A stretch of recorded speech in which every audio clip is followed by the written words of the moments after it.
осы аятта біз үшін қандай бір маңызды нәрсені үйреткін келіп тұр Раббымыз деп сұрасақ айтады. Егер сенің басыңа, қараңыз, саған мен мүмкіндіктер берді. Мысалы, қолымнан келді деген нәрсені айтамыз біз. Дұрыс па, бір күні бір нәрсеге қарай ұмтылдық та, қолымнан келді дейміз. Немесе қолымнан келмей қалды. Нәсіп болды, нәсіп болмай қалды деген сөздер бар. Сонда қандай? Сенің басыңа бір тауқымет түссе, сенің қолың бір нәрсеге жетпей қалса, сенің бір нәрсе қолыңнан келмей қалса, қанша тырыссаң да, қолың жетпей қалған нәрсеге көңілің түспесін деп. Егер қолың бір нәрсеге жетпей қалса, бұл өмірде бір нәрсені қанша тырыссаң да қолыңнан келмесе, сенің көңіліңнің түсуіне болмайды дейді Алла Тағала. Қараңыз. Сенің бұған көңілің түсуге болмайды.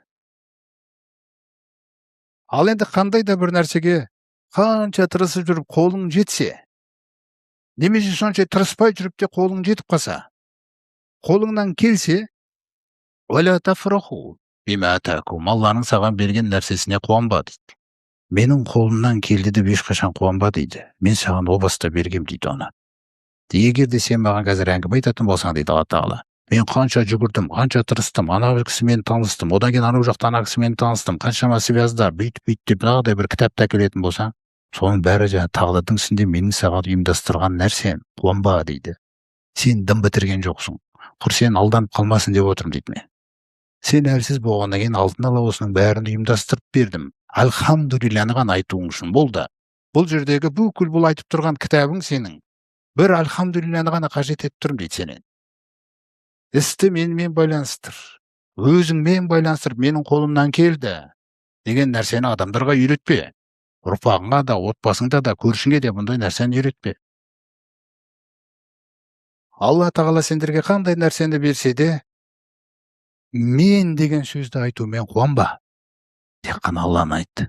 Сондай-ақ бір нәрсеге қолың жетпей қалса да, қараңыз, көңілің түспесін дейді. Қараңыз, қандай керемет нәрсе.